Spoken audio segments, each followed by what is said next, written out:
You have to carry this fascination Porsche inside of you. Otherwise, all of this doesn't make sense to you.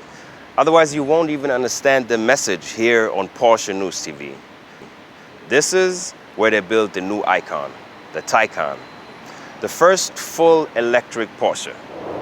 I am Tyron Ricketts, an absolutely convinced Porsche enthusiast.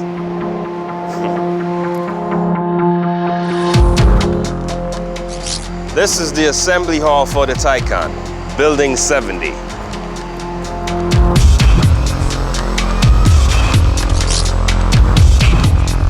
2015, Porsche said, e-mobility, that's what we do. That is what the Mission E, the concept car, looked like at the time. And now, it's really here. The first full electric car from Porsche, the Taycan. The Taycan was supposed to be a full electric sports car from the beginning, and yet, unmistakable, a Porsche.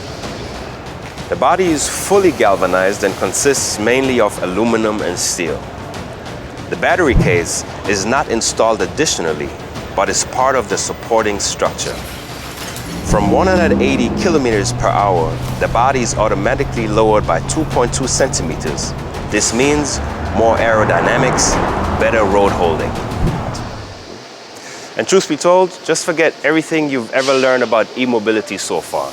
This is a completely different league. The Taycan has two super efficient electric machines, front and rear. In principle, an electric motor consists of a coil on which copper wire is wound. The Taycan has a hairpin winding. What does this mean? If one winds round wires together, there is space between them, not with rectangular ones. In short, absolute power density, absolutely awesome torque. The Taycan has 800 volts system voltage. The usual voltage is 400 volts. Does it make any sense? Of course it makes sense. The same power, but the cables are only half as thick. In other words, the cables take up less space and are a few kilos lighter. You can recharge electricity for about 100 kilometers in just about 5 minutes. Different plugs, different sockets, different charging stations. With this car, not a problem anymore. You can charge it almost everywhere. It has left and right charging connections.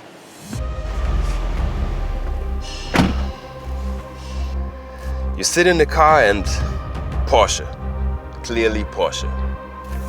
And the cockpit, from classic to digital. Really, really sexy. If already digital, then 100%. That's why there's no analog speedometer, and you don't need it anymore. But now you get a power meter. Ignition key? No, you don't need that anymore. But you still have the left side for this button here. Recuperation. You know what that means, don't you? It's the recovery of energy. With other electric motors, you leave the accelerator pedal and the car brakes. So you know the electric motors are now generators and charge my battery. The Taycan can do that too. When you leave the pedal, the Taycan rolls on. That means it keeps going. Only when you step on the brakes does it recuperate. Only when you really hit the brakes hard do the normal brakes work, but only then. I don't know if this car is for you. For me, it definitely is. Porsche at its best. More about the new Taycan on Porsche News TV.